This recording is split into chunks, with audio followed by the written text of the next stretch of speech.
Bismillahirrahmanirrahim. Assalamualaikum warahmatullahi wabarakatuh. Waalaikumsalam warahmatullahi wabarakatuh.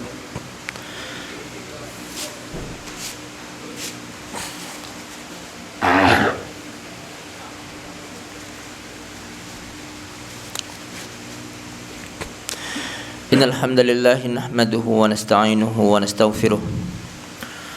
ونعوذ بالله من شرور أنفسنا وسيئات أعمالنا من يهده الله فلا مضل له ومن يضلل فلا هادي له أشهد أن لا إله إلا الله وحده لا شريك له وأشهد أن محمدا عبده ورسوله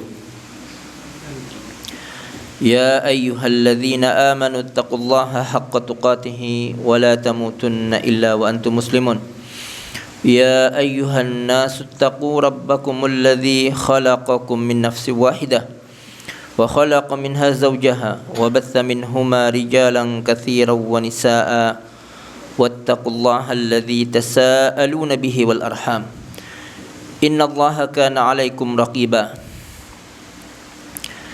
يا أيها الذين آمنوا اتقوا الله وقولوا قولا سديدا يصلح لكم أعمالكم ويغفر لكم ذنوبكم ومن يطع الله ورسوله فقد فاز فوزا عظيما أما بعد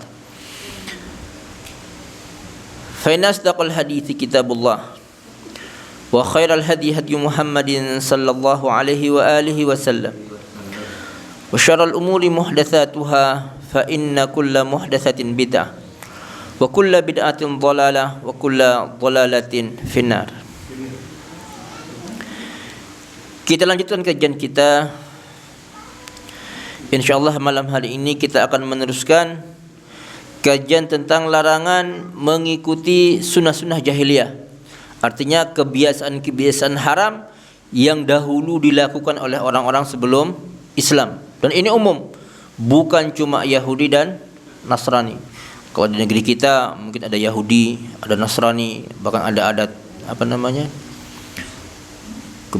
sunnahnya orang-orang animisme terdahulu, seperti meyakini kucing itu binatang yang malati, kening tora kata orang, kening tola kata, malati, kualat, ada. Itu termasuk sunnah-sunnahnya majahiliyah terdahulu.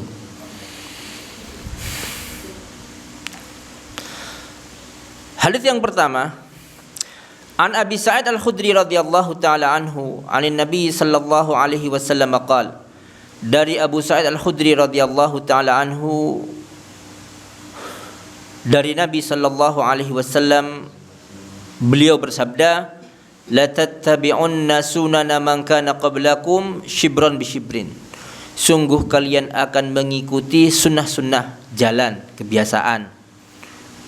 Ini umum Pak, bisa perbuatan, bisa keyakinan. Bisa berbentuk perbuatan, bisa berbentuk keyakinan.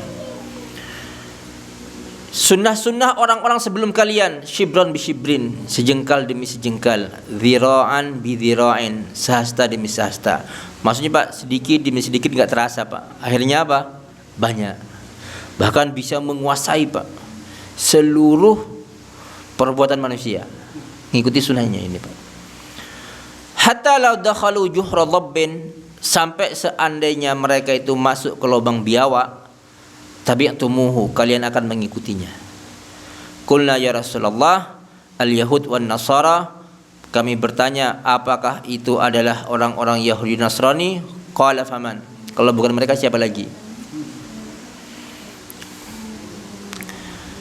Jadi sunnah-sunnah orang-orang terdahulu Pak, yang sunnah-sunnah itu bertentangan dengan agama, maka itu haram untuk apa? Untuk dilakukan.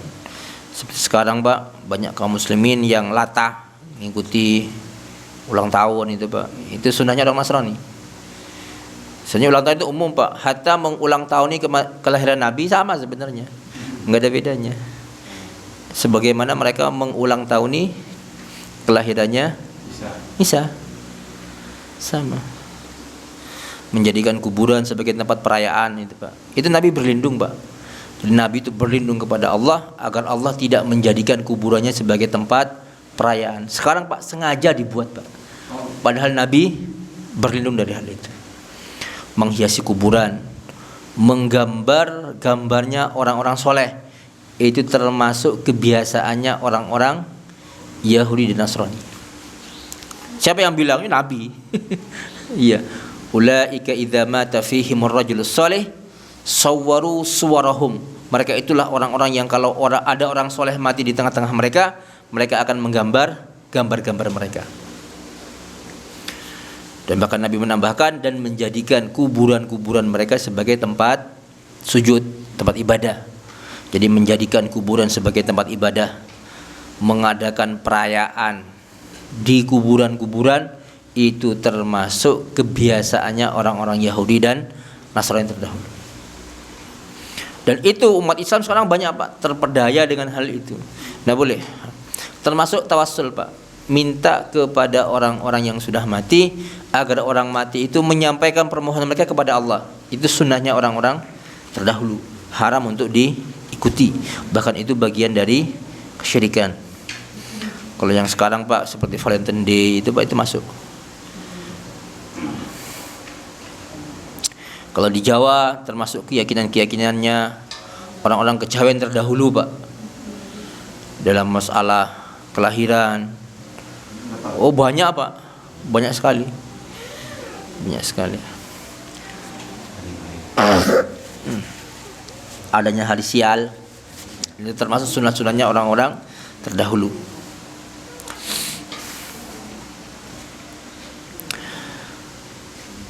Kemudian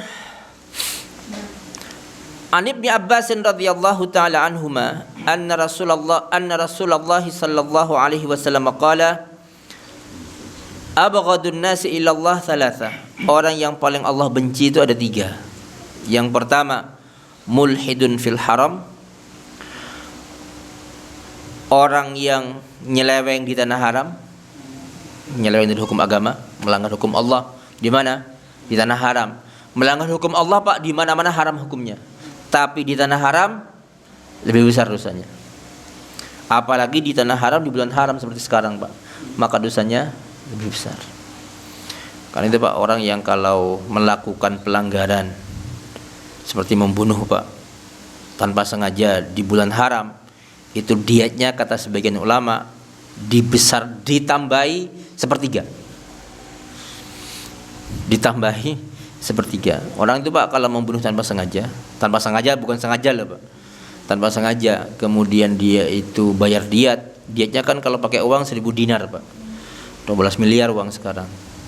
Kalau itu dilakukan di bulan haram atau di tanah haram, maka dietnya mughalladzah, tambahi sepertiga.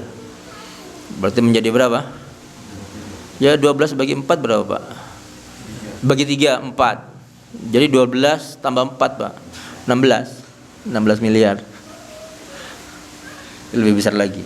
Karena itu Rasulullah mengatakan manusia yang paling Allah benci itu ada 3. Pertama, orang yang melanggar hukum Allah, mulhid di tanah haram. Wa mubtaghin fil islami sunnatal jahiliyah, orang yang melakukan sunnah jahiliyah padahal dia sudah Islam. Wa muttalibu damimri'in bighairi haqqin liyuhriqa damahu, dan orang yang menuntut darah seseorang dengan cara yang tidak hak untuk ditumpahkan darahnya. Contohnya Pak, ada orang melakukan sebuah pelanggaran terhadap seseorang, menzalimi orang. Kezaliman ini tidak berhak untuk membuat dia dibunuh.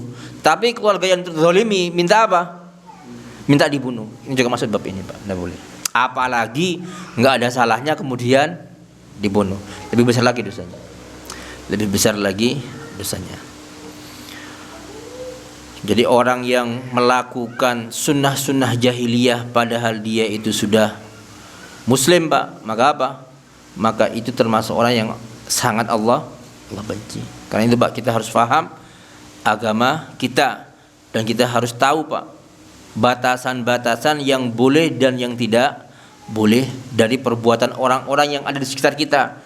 Jangan-jangan orang di sekitar kita itu melakukan sunnah-sunnah jahiliyah, kita tidak mengetahuinya. Kalau kita tahu agama nyaman Pak. Kenapa? Kita akan tenang. Kita tahu ini haram, ini halal.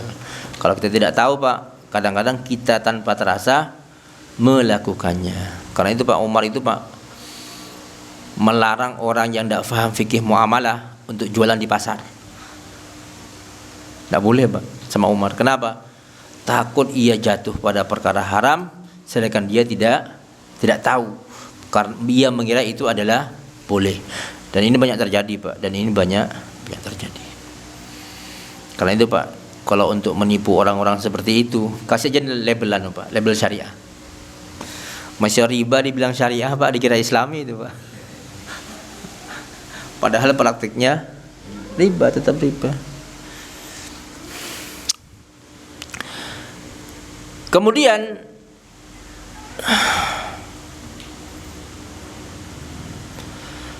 Anhul bin radhiyallahu taala anhu qala sami'tu Rasulullah sallallahu alaihi wasallam yaqul la yatakhallajanna fi sadrika syai'un dhara'at bihi nasraniyah. Jangan sampai ada terbesit dalam hatimu sesuatu yang menyerupai orang-orang Nasrani, sesuatu yang menjadi kekhususan mereka. Enggak boleh. Jadi sesuatu yang menjadi kekhususan agama lain Pak, itu haram untuk diapakan, untuk dilakukan. Seperti Pak, ini banyak orang nggak tahu nih Pak. Orang Hindu itu Pak, kalau ke mana? Kalau ke pura pakai kain kuning itu Pak. Iya. Itu ada beberapa orang Pak, kalau ada orang, subhanallah Pak, banyak orang rekreasi ke tempat-tempat yang di situ Allah disekutukan. Mereka mau kalau masuk ke pura diapakan? Suruh pakai itu. Diwajibkan memang Pak. Coba kalau ada orang ke pura Pak, yang di mana? Yang di Senduro, Lumajang, masuk dah. Dikasih apa? Kan kuning. Suruh pakai. Itu menjadi ciri khas mereka Pak. Haram. Seandainya itu dipakai di sini Pak, dan itu menjadi ciri khas mereka, artinya kalau ada orang lihat orang yang pakai itu Pak, oh ini orang Hindu berarti. Nggak haram untuk dipakai. Ini sama Pak, persis seperti ogoh-ogoh. Sekarang Pak Agustusan isinya ogoh-ogoh. Dulu nggak ada loh Pak, sekarang ada Pak ogoh-ogoh. Yang lebih parah Pak, mulutan acaranya ogoh-ogoh Pak. Waliyadzubillah. Ogoh-ogoh itu Pak, itu sunnahnya orang-orang Hindu. Orang Hindu itu Pak, kalau meminta dijauhkan dari bala, di antaranya pakai itu. Itu sebenarnya ajarannya orang Jawa dulu juga sama Pak. Jadi untuk di antara tata cara tolak bala itu membuat patung-patung yang menakutkan. Biar apa? Biar balanya itu Pak takut melihat patung-patung itu Pak. Ingat musim corona Pak ya? Kan banyak gambar-gambar itu Pak dipasang gitu. Itu sebenarnya Pak ajaran nenek moyang itu Pak. Orang Jawa ajarannya sama seperti itu. Katanya memang peninggalan Pak, peninggalan apa Pak ya? Animisme ajaran animisme terdahulu Pak, yang masih ada sampai sekarang. Termasuk barongsai itu Pak. Sampai baca sejarahnya barongsai. Itu sebenarnya salah satu cara untuk menolak balaknya milik orang Cina itu Pak. Orang Cina. Jadi orang Cina itu Pak, kalau ada bala, di antara cara mereka untuk mengusir bala menggunakan apa? Barongsai. Iya, coba sampai baca sejarah wabah Pak di Indonesia. Ketika wabah besar terjadi, orang Cina ngapain? Karena barongsai. Ya, di masa Belanda itu pakai barongsai mereka. Hah? Iya. Gitu. Termasuk lagi Pak, kalau di Madura itu ada ocung Pak, tapi alhamdulillah sekarang sudah nggak ada Pak ya. Ocung itu Pak minta hujan. Jadi kalau sudah musim kemarau panjang, orang Madura lama Pak, termasuk di antara adat mereka itu mengadakan acara ocung Pak. Keyakinan mereka kalau ada lawan yang terpukul sampai mengucurkan darah, itu isyarat hujan akan segera turun. Itu keyakinan lama Pak. Dan itu termasuk sunnah jahiliyah. Dalam Islam, kalau memang kaum muslim orang-orang itu butuh akan hujan, hujan enggak turun-turun, disunahkan untuk apa? Istisqa. Salat istisqa. Jangan melakukan seperti perbuatannya orang-orang kafir terdahulu. Kemudian Ali bin Abbas radhiyallahu taala anhuma qala Rasulullah sallallahu alaihi wasallam, laisa minna man amila bi sunnati ghairina, bukan termasuk golongan kami orang yang melakukan sunnah orang-orang selain kami. Enggak boleh Pak, diharamkan sama Nabi sallallahu alaihi wasallam. Kadang-kadang Pak orang-orang jahil itu Pak enggak ngerti Pak. Orang Hindu itu Pak kalau laki Pak, kalau ke pura pakai apa Pak? Pakai ini Pak ya, sangkok Bali. Ada bunganya sini Pak. Saya sering melihat ada kadang-kadang ada orang gowes Pak, dia pakai persis udah sama, ada bunganya. Seolah-olah itu persis seperti orang Hindu yang akan sembahyang di pura mereka. Kalau orang pernah ke Bali Pak, insya Allah tahu itu Pak. Orang Hindu kalau mau sembahyang pakai apa? Pakai itu, udeng Bali putih, warnanya putih, ada ininya, ada bunganya biasanya di sini. Itu memang cara mereka. Waliyadzubillah. Dalam mazhab Syafi'i itu Pak, orang-orang Yahudi itu punya kebiasaan pakai zunar namanya Pak, sabuk khusus milik mereka memang. Itu orang itu Pak kalau pakai zunar, dipastikan orang akan mengatakan dia itu orang Yahudi. Dalam mazhab Syafi'i itu dibahas itu Pak, orang Muslim kalau pakai zunar dengan sengaja, kafir apa enggak dia? Dalam mazhab Syafi'i dibahas itu Pak. Kenapa? Karena orang enggak pakai zunar. Ketika orang pakai zunar, itu seolah-olah Pak dia memproklamirkan diri bahwasanya dia itu orang Yahudi. Karena orang yang enggak kenal dia Pak akan langsung menunjuk dia adalah orang Yahudi. Karena itu memang menjadi ciri khas mereka. Ada perempuan Pak, coba Pak ada orang perempuan pakai bajunya biarawati Pak, kerudung putih yang bentuknya kan aneh bentuknya itu Pak ya, pakai bajunya baju mereka dengan warna seperti itu. Orang yang tahu biarawati Pak akan mengatakan dia beragama Pak, Nasrani pasti Pak, meskipun dia Muslim. Yang tidak kenal akan mengatakan oh ini biarawati. Kenapa? Karena itu menjadi ciri khusus mereka, ciri khas mereka. Makanya Pak hati-hati dengan kebiasaan yang itu menjadi ciri khas orang-orang kafir. Makanya Pak dahulu, kalau orang tua-tua mungkin masih ingat Pak ya, dulu orang pakai celana itu kadang dibilang kafir Pak. Iya Pak, tasyabuh bil kufar. Kenapa? Karena itu kebiasaan orang Belanda memang. Orang Jawa tidak pakai itu. Orang kalau pakai itu seolah-olah pasti orang Belanda. Saya masih ingat tuh Pak dulu, orang kafir banyak kan. Safojong gitu. Ya Allah. Parah sekali. Ngomongnya enggak benar. Oh iya, sekarang Muhammadiyah. Jadi hati-hati dengan sunnahnya orang-orang terdahulu. Kalau ada sebuah kebiasaan Pak, pakaian atau perbuatan yang itu menjadi ciri khas perbuatan orang-orang yang kafir, maka haram untuk apa? Untuk dilakukan, tidak boleh.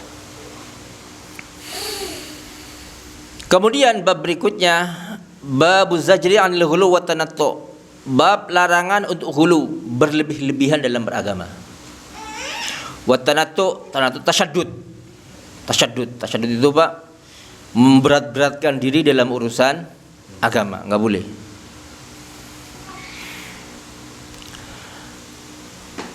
Qala Allah Ta'ala, qul ya ahlal kitab la taghlu fi dinikum ghairal haq.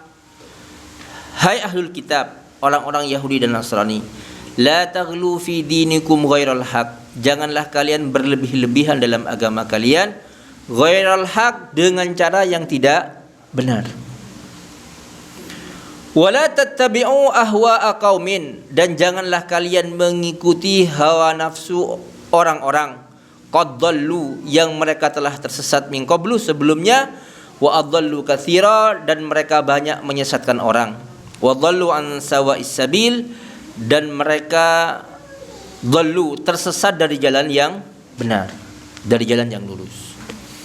Apa maksud berlebih-lebihan dalam agama? Agama itu Pak datang dengan takaran yang pasti. Jangan ditambahi, jangan dikurangi. Contohnya Pak, dalam agama itu kita punya kewajiban untuk menghormati orang yang lebih tua. Apalagi dia itu seorang ulama. Itu lebih utama untuk dihormati. Tapi menghormati mereka itu sebatas menghormati mereka sebagai orang yang lebih tua dan orang yang alim. Tidak boleh berlebih-lebihan. Contoh berlebih-lebihan itu Pak dalam menghormati orang yang alim. Contohnya Pak, meyakini bahwasanya mereka membawa barokah. Itu termasuk.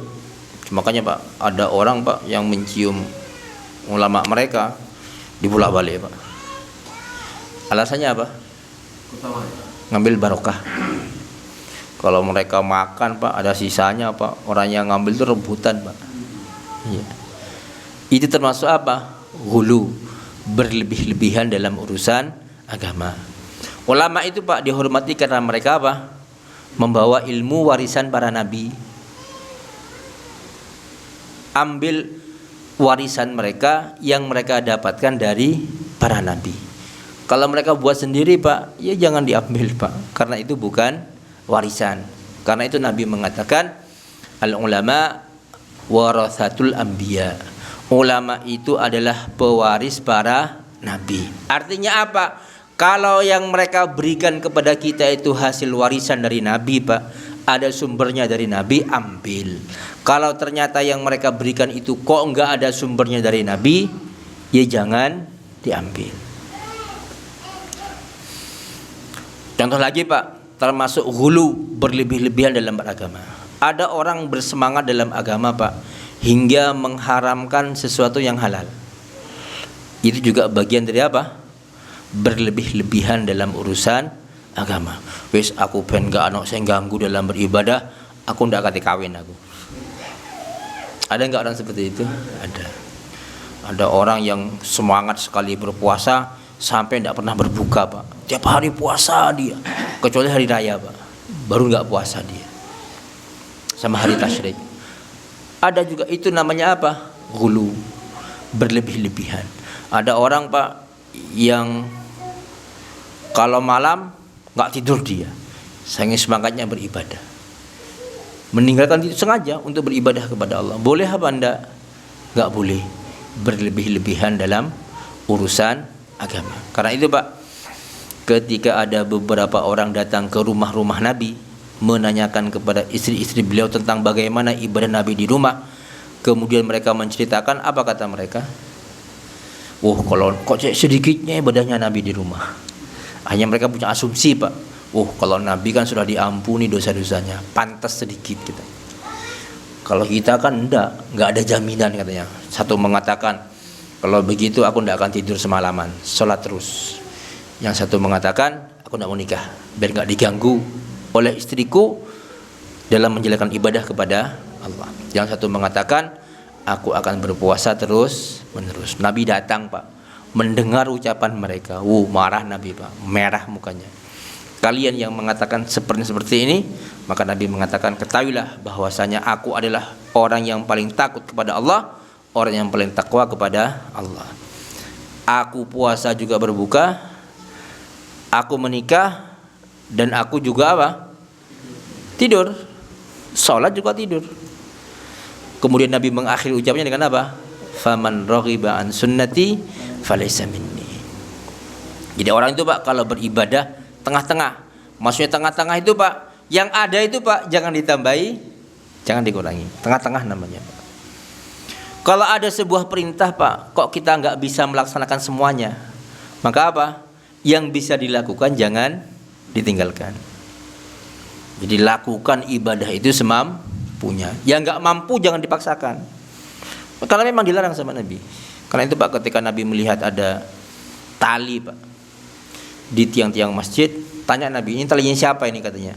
Si fulana. Kalau dia sholat sudah nggak kuat, dia apa? Bergelayutan, berpegangan Pak dengan tali itu. Maka Nabi mengatakan, lakukanlah ibadah itu semampu kalian, sesungguhnya Allah tidak akan bosan kepada kalian hingga kalian bosan beribadah kepada Allah Subhanahu wa taala. Karena orang Pak, kalau memaksakan diri dengan sebuah ibadah yang di luar batas kemampuan dia, lagi rawat itu Pak. Dilungkas bosan itu Pak. Cepat jenuh dia, cepat berhenti. Pernah nggak ngeliat orang seperti itu Pak? Banyak Pak. Jadi dia itu saking semangatnya berzikir Pak, masih target Pak. Wis aku bendino setiap pada maghrib tak baca tasbih 10.000 kali. Ya diluk Pak. Ya ketika semangat nggak ada kerjaan 10.000 dibaca sama dia Pak. Subhanallah 10.000 kali. Suatu saat dia punya kebutuhan, anak kebutuhan. Ya nggak lancar Pak, terganggu, dia merasa terganggu sudah Pak. Akhirnya apa? Jenuh, tidak bosan, akhirnya apa? Meninggalkan sama sekali. Tidak boleh seperti itu, tidak boleh seperti itu. Kemudian waqala, dan Allah Subhanahu wa taala berfirman, ya ahlul kitab la taghlu fi dinikum wa la taqulu 'ala Allahi illal haq. Hai ahlul kitab, janganlah kalian berlebih-lebihan dalam urusan agama kalian, dan janganlah kalian berkata atas nama Allah kecuali kebenaran. Karena orang Yahudi itu Pak, saking takzimnya mereka kepada Uzair, mereka mengatakan apa? Uzair itu adalah anak Allah. Berlebih-lebihan Pak. Uzair itu seorang ulama. Mereka sangat cinta, takzim kepadanya, tapi ketika berlebih-lebihan diharamkan oleh Allah Subhanahu wa taala. Orang Nasrani sangat cinta kepada Isa, sangat ta'zim kepada Isa, tapi mereka berlebih-lebihan dalam mencintai Isa hingga mengatakan Isa itu adalah anak Allah. Bahkan mereka mengatakan, sebagian mereka mengatakan Isa itu titisan Allah Subhanahu wa taala. Itu juga perkataan yang diharamkan oleh Allah Subhanahu wa taala. Kemudian Ali bin Abbas radhiyallahu taala anhuma qala li Rasulullah sallallahu alaihi wasallam ghadatal aqabah. Rasulullah sallallahu alaihi wasallam berkata kepadaku dzata ghadatil aqabah, pada pagi hari Aqabah. Maka wahwa ala rahilatihi, saat itu Nabi berada di atas ontanya. Ulqut li Hasan, ambilkan kerikil. Falaqatu lahu sab'a hasayat, maka aku mengambilkan untuknya 7 batu. Hunna hasal khadfi, yang besarnya ya kerikil-kerikil kecil Pak. Hasal khadfi itu Pak, batu yang biasa digunakan untuk ketapel Pak. Kan enggak terlalu besar, enggak terlalu kecil, sedang-sedang. Faqala, maka Nabi sallallahu alaihi wasallam bersabda kepada Ibnu Abbas, amsalu haula'i farmu, lemparlah kalian jumrah Aqabah dengan apa? Dengan batu-batu sebesar ini. Jangan gede-gede Pak. Maksud Nabi itu jangan gede-gede. Kenapa? Biar tidak membahayakan orang Pak. Kalau sampai itu kebablas itu Pak, ya bahaya. Amsala haula'i farmu. Tsumma qala, kemudian Nabi sallallahu alaihi wasallam bersabda, ya ayuhan nas, wahai manusia, iyyakum wal ghulu fiddin, jauhilah oleh kalian berlebih-lebihan dalam urusan agama. Fa innahu ahlaka man kana qablakum al ghulu fiddin, sesungguhnya yang telah menghancurkan orang-orang sebelum kalian adalah berlebih-lebihan dalam urusan agama. Jadi agama itu Pak harus iktisad, sedang-sedang Pak. Jangan ditambahi, jangan dikurangi. Karena Allah itu ketika memberikan syariat kepada kita, itu oleh Allah sudah diukur Pak. Diukur dengan kemampuan kita. Jangan dikurangi, jangan ditambahi. Kalau ditambahi Pak, tidak akan kuat. Karena itu Nabi mengatakan innatina yusrun, sesungguhnya agama itu adalah mudah. Wala yushaddud dina ahadun wala yushaddad dina ahadun illa qalabahu, dan tidaklah seseorang itu yushadda, berlebih-lebihan, memberat-beratkan diri dalam urusan agama, melainkan agama akan mengalahkan dia. Fasaddidu wa qaribu, kata Nabi. Maka Nabi mengatakan saddidu, usahakanlah perbuatan kalian itu pas dengan sunnah. Kalau nggak bisa pas, qaribu, ya sebisa mungkin apa? Lebih dekat kepada sunnah Nabi sallallahu alaihi wasallam. Agama itu Pak, kalau dilaksanakan sesuai dengan sunnah, tidak akan memberatkan. Apapun urusannya. Sholat, gampang Pak, kalau sesuai dengan sunnah. Ketika ada tambahan, ya abot Pak, berat sekali. Contohnya Pak, lafadz usolli diharuskan. Itu Pak, kalau orang baru masuk Islam Pak, menghafalkan niat sholat 5 waktu sudah 5 Pak. Belum lagi sholat sunnahnya, niatnya beda. Coba saya dengan sunnah Pak, cukup dalam hati, selesai. Sampai saya pernah Pak mendengar ada orang itu Pak tidak berani menjamak dan mengqashar sholat saat safar, alasannya apa? Enggak hafal usollinya, kata. Enggak hafal usollinya. Kan memberatkan Pak. Pernikahan kalau sesuai dengan agama Pak, ya ringan sekali. Yang penting ada apa? Syarat rukun terpenuhi, selesai dah Pak. Yang penting syarat rukun terpenuhi. Adapun perkara walimah itu hukumnya sunnah. Jangan sampai yang sunnah itu Pak mengalahkan yang wajib. Maksudnya gimana Pak? Ada orang Pak sampai tidak berani kawin, kenapa? Takut tidak mampu membiayai walimah. Ini namanya kan yang sunnah mengalahkan yang wajib. Kalahkan yang sunnah untuk yang wajib. Tidak usah walimah, tidak apa-apa. Yang penting sesuai dengan syaratnya. Karena seandainya ada orang menikah Pak tanpa walimah, sah nggak nikahnya? Sah. Ini enggak Pak sekarang Pak. Gak ada biaya nih. Saya pernah mendengar Pak, ada orang, kau tidak nikah kamu? Keluarga aku takut katanya. Biaya kemarin belum tertutupi katanya. Subhanallah. Biaya kemarin belum tertutupi katanya. Karena ngutang biayanya. Jadi ada anak mau nikah Pak, nggak jadi gara-gara apa? Keluarganya nggak siap untuk biaya walimah. Dan ini tradisi Pak. Tradisi itu tabrak saja tidak apa-apa. Seandainya ada orang Pak tidak bisa melaksanakan kewajiban karena sebuah tradisi itu sunnah Pak, tidak apa-apa ditinggalkan tradisi itu, tidak masalah. Yang namanya nggak mampu Pak. Dan walimah itu Pak, dalam kalau kita mendengar walimah di benak kita kan ada terop, ada kuade, ada ini. Enggak Pak. Walimah itu semampunya. Nabi itu Pak ketika menikah, Nabi itu Pak kalau kawin maharnya itu 500 dirham Pak. Saat itu mahar segitu itu Pak cukup untuk membeli 50 ekor kambing. Iya. Kan 12 uqiyah, 12,5 uqiyah. 1 uqiyah 40 dirham. Kalau 12 berarti 450 Kak 12 40 480 Pak. Yang setengah itu 20. Kan 500 jadinya. 500 dirham. Walimahnya berapa? Nabi itu kata para sahabat, Nabi itu masak 1,5 kilo gandum Pak, setengah sok. Itu aja walimahnya. Itu dimasak, dipanggilkan orang secukupnya untuk menghabiskan makanan itu, selesai sudah. Kan tidak banyak Pak. Biaya itu tidak banyak sebenarnya. Jadi walimah itu Pak, untuk walimah jangan dikira Pak walimah itu harus mengandung orang satu kampung, enggak Pak. Semampunya. Kalau kita hanya bisa mengundang orang 50, ya sudah 50 orang itu aja yang kita undang. Kanan kiri, tidak masalah. Boleh. Sah nggak nikahnya? Sah. Dapat sunnahnya nggak? Dapat. Malah Pak, orang kalau mengadakan acara besar-besar itu Pak rawan terjadi hal-hal yang haram. Rawan enggak Pak? Rawan sekali. Rawan sekali. Ada Pak orang kok habis acara walimah selesai Pak, bingung dia kenapa?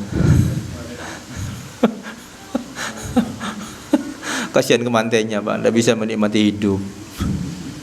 Karena orang tuanya bilang, nak, iki walimahnya habis 150 juta ini. Bingung mantannya Mbak, bengong aja, kerjaan tidak punya, baru menikah, walimah sudah punya utang berapa? 150 juta. Waliyadzubillah. Loh iya Pak, itu kenyataan loh Pak. Bukan katanya Pak. Kenyataan. Kan miris Pak. Jadi sesuatu yang sunnah jangan sampai mengalahkan yang wajib. Kita tidak, secara syar'i Pak, kita boleh mengalahkan yang sunnah, bahkan bukan boleh Pak, harus, demi menjaga yang wajib. Kalau ada orang Pak sudah ngepet pingin nikah, kalau enggak dia takut jatuh pada zina, hukumnya apa kawin bagi dia? Wajib. Kemudian dia tidak berani kawin gara-gara apa? Walimah. Walimah hukumnya apa? Sunnah. Kalahkan walimahnya, lakukan yang wajib. Tapi biasanya Pak anaknya mau, orang tuanya Pak opo. Ya opo tonggong kok. Gak usah ngomong tetangga Pak. Tetangga itu Pak kalau kita punya utang, cuma bilang kasihan utangnya akeh, selesai dah Pak. Udah ngekei duit.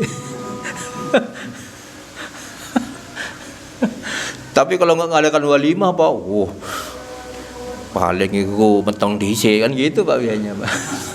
Iya Pak, saya punya teman itu Pak mau nikahkan anaknya, sekarang minta maunya wis bulan depan langsung kawin. Nggak gelem besanya Pak. Alasannya apa? Iya dek kayak rekening ngandung kada bi orang mereka. Subhanallah. Omongan orang dijaga, gak usah dijaga Pak. Biarkan jangan orang itu omong sudah. Lakukan sesuai syar'i, selesai dapat. Selesai sudah. Jadi kita nggak usah kekeh menjaga apa? Menjaga adat, menjaga kebiasaan, menjaga tradisi itu Pak.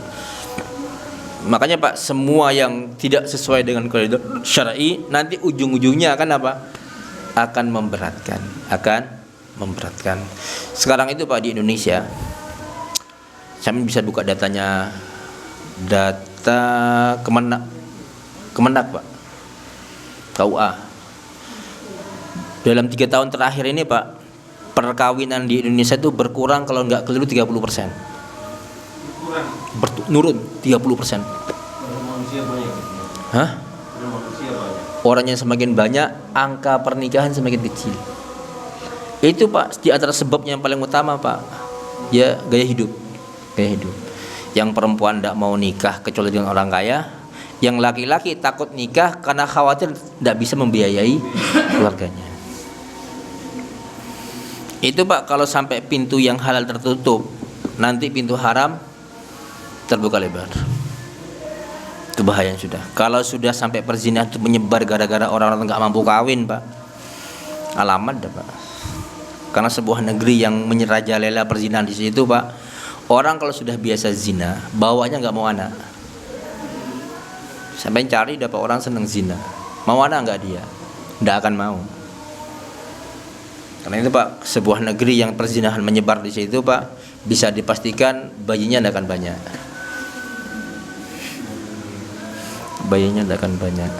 Tidak berapa lama Pak, mungkin 100 tahun ke depan Pak, itu habis tanpa perang itu Pak. Negaranya akan habis tanpa perang. Dan itu terjadi, nyata Pak, nyata terjadi. Coba lihat negeri Eropa sekarang itu Pak. Gak usah jauh-jauh Pak, Singapura, Jepang itu Pak. Jepang itu Pak, dalam penelitian, seandainya kelahiran yang ada di Jepang seperti sekarang Pak, dan tidak bertambah 120 tahun ke depan, habis penduduknya itu. Habis penduduknya, nggak ada penduduknya itu Pak. Yang menjaga ya, Eropa itu Pak, yang banyak melahirkan kaum muslimin Pak. Iya, yang nggak mau zina akan banyak anaknya. Tapi yang doyan zina Pak, tidak akan mau anak mereka. Tidak akan mau anak. Itu sudah bawaan Pak. Orang seneng zina, makanya Pak, waliyadzubillah Pak ya. Pelacur-pelacur itu rata-rata tidak punya anak Pak. Orang-orang yang biasa zina Pak, hidup dengan zina Pak, meskipun bukan pelacur katanya Pak, tidak akan punya anak. Tidak mau mereka. Seandainya punya anak Pak, biasanya kalau nggak lemah fisik, lemah mental. Kalau nggak lemah dua-duanya Pak. Iya. Orang kalau bisa zina Pak, nanti anaknya biasanya lemah fisik atau lemah mental, atau dua-duanya lemah nanti. Dan itu terbukti Pak, secara medis terbukti memang. Terbukti. Boleh itu bila orang biasa zina itu Pak, sampai ketika mati pun Pak, tulangnya beda. Tulangnya itu beda Pak. Orang yang banyak berzina itu Pak, bentuk tulangnya kalau nggak keliruan Pak, banyak bolong-bolongnya, banyak bolong-bolong tulang. Boleh itu bila. Kalau Allah mengatakan wala taqrabuz zina innahu kana fahisyatan wa sa'a sabila. Waliyadzubillah. Hati-hati Pak, hati-hati. Karena itu Pak, pintu yang halal jangan sampai ditutup, biar pintu yang haram tertutup. Karena dua pintu ini Pak, tidak akan terbuka bersama, tidak akan tertutup bersama.